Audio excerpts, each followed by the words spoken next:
Hey guys, another quick video update for you.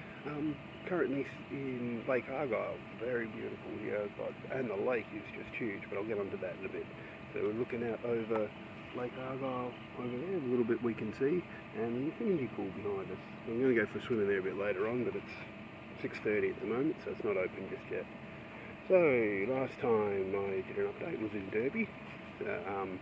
Left Derby the next day after that, after getting rained on, and went off to Fitzroy Crossing, but on the way out stopped at the Boab prison tree in Derby there, which to be honest wasn't all that impressed with. I was having pictures of a hollowed out Boab tree where they stored prisoners, or they put prisoners for a little while, but no, it just was like a stop-off point, and the only thing remarkable about it was that it was a Boab tree, really. So, but yeah, stopped off for a little bit, did a bit of reading about the history, and yeah, then got in the car and continued on to Fitzroy Crossing.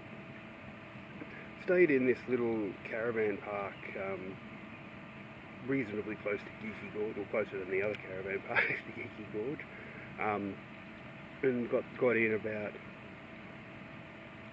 1 or 2 in the afternoon. So yeah, then went down to Geeky Gorge, had a look, went for a walk around the tracks, and realised they were going to be doing a boat tour. So jumped on that, and we sailed up and down Geeky Gorge. We motored up and down Geeky Gorge, and yeah, had a look at all the nice little scenery around there too. Then from Fitzroy Crossing went off to Wolf Creek Crater. This one was mainly notable for how many cows there were on the Tanami Road going down there. Jesus, there were lots of them. We got stopped at one point. It was like a all freight train of them just kept streaming across the goddamn road. Had to wait like 5 minutes for them to stop before I could get through. The Wolf Creek Crater was not much, to be honest. It was like, as advertised really, a crater in the middle of nowhere. If you weren't travelling the Tanami track, which goes from Alice Springs, I think, up to Halls Creek, I wouldn't bother with it. It's really a long way out of your way for not much. And even like the walk trails around there, you can take a walk trail up to the edge of the crater and have a look, and that's it. You can't go down into the crater, you can't walk around the rim of it. Yeah, there's just that one little bit there, so it's a long way out of your way just for that. Got to see a couple of little scrub fires on the way out, and they was burning all the undergrowth out, and yeah, nobody was really too worried about them. They weren't that big anyway, and you could see evidence all the way along the highway of little scrub fires that had burnt out, so they were there. The next day went from Wolf Creek Crater to the Bungle Bungles, or Purnululu National Park there. That was actually, the drive-in was really interesting for me. It was 50 k's, but it took like an hour and a half because it was like a real four-wheel drive track. Had my first experience with a full-blown water. I had my first experience with water crossing in a floodway going through to Geeky Gorge, but this one was a full-blown water crossing. It was like water up to the headlights of the car. Yeah, it was pretty deep there.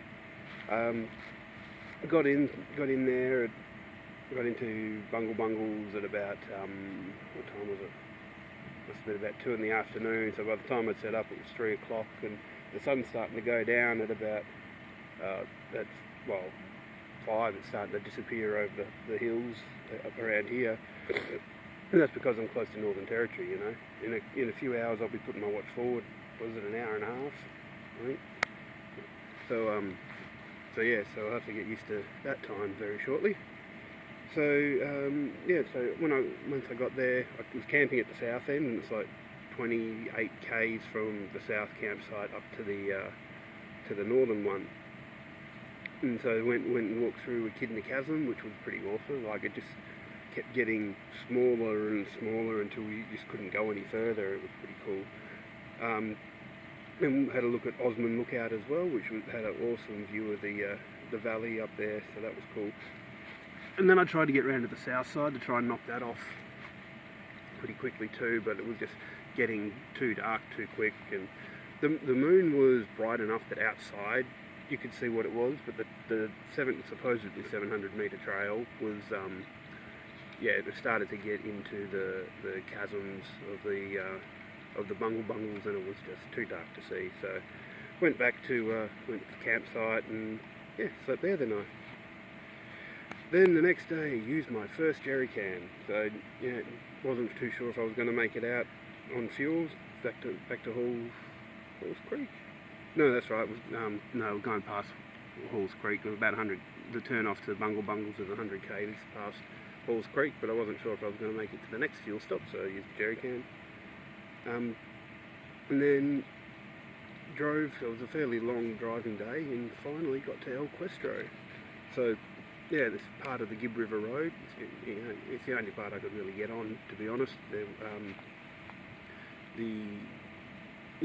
road out to the El Questro turnoff is sealed, and then it's about a 12k track into El Questro, but there was still a fair amount of water around, and you'd need a four-wheel drive to get in.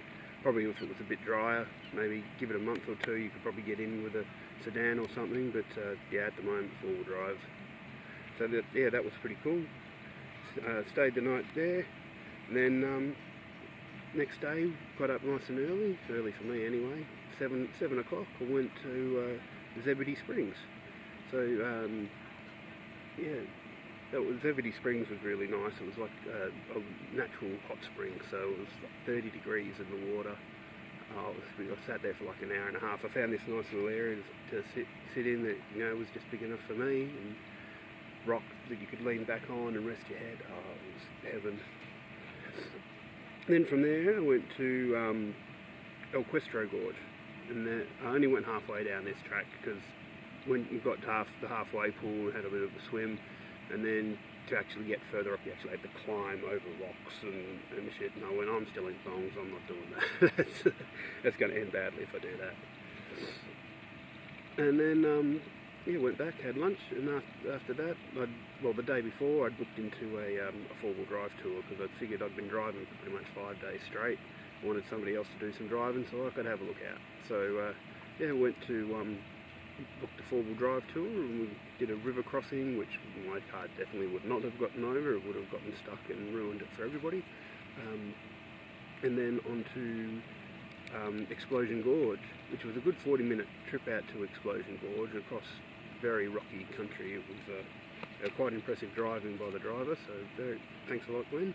And then when we got to Explosion Gorge, there was a boat ride. So Explosion Gorge apparently was named because somebody in the area liked to go fishing with dynamite. So you just hear an explosion every now and then. Not so much anymore, it was a long time ago now.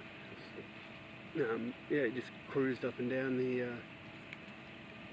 gorge there for a little bit, and then after that we drove on for a little bit further and went to Branko Lookout and had some cheese and beers, and yeah, watched a sunset, which was really, really awesome. Then after that, left El Questro and went to Emma Gorge and met up with Sean and Shani, who live in Kununurra, and come across for a visit into into Emma Gorge, which was really nice.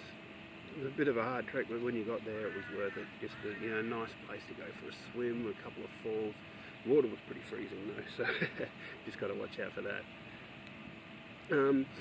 Yeah, and then into Kununurra, stayed with Sean and Shani that night, and we went to Ivanhoe Crossing to see what was going on there, and because that's the old road that went out to Wyndham, which you had to do a river crossing for, and I was flowing so quick with water. There was no way anybody was getting over there. Even in a boat, you would have been pushed 2k downstream with that. That was ridiculous amounts of water flowing there. And then went to Hoochery, who make the Ord River rum, and did a tasting, and bought myself some of the spiced rum there, which was quite nice. And then for dinner we went to a place called the Pump House, which is on the river, and just sits. It's an old pump house, not operational anymore, but sort of like the Seaway O'Connor Museum up at Mundaring Weir in Perth. If you like, not quite as big pumps, but and I think they might have replaced the ones at Mundaring Weir, like the original pump. It's just a museum you can walk through now, so it's sort of like that sort of a feel. But apparently they drop their scraps over the side, so there's a heap of catfish that just circle around there waiting for food. But then for about half an hour there was this crocodile, this rather large freshwater crocodile that was just floating up and down, just waiting for something to get close enough for him to eat. And yeah, that brings us up to yesterday, where we drove out to Lake Argyle, which is only 70 k's out of Kununurra, so it hasn't gone too far. And yeah, got here about it must have been about 12:30, quarter to 1, set up, and then booked into a boat tour on Lake Argyle, which was 4 hours. And the scope of Lake Argyle is just huge. Like, for the size of the dam wall that they built and the body of water that they built up, it is ridiculous amounts of water. Apparently it's so big that they're losing like 200,000 litres per minute to evaporation. That's just a crazy amount of surface area, you know. You know, they talk about the damming of the Nile being a big project, but you know, this is comparable to that. This is a ridiculous amount of water here. You can see, you know, you can look out the back here, and you can see a bit out there. That is not even 1% of the lake. It is, yeah, ridiculously big. But yeah, I found it interesting as well, because they're talking about, we're going around these islands now, but you know, 40 years ago those islands were hills. So it's yeah, quite interesting thing, and change in thinking really to think about that bit. Ooh, yeah, so that went for a swim as well, and we just took it easy on the boat cruise. It was a really nice and peaceful afternoon. And then yeah, now we're up to today where I'm doing the recording, and a bit later I'll go for a swim in the infinity pool behind me, and just yeah, wait to check out and drive on over the border. Not sure where I'm going next actually, so I'm still deciding whether to drive through to Catherine or yeah, do a pit stop somewhere along the line, but yeah, I'll find out sooner, or I'll find out when I get there, I guess. Cheers.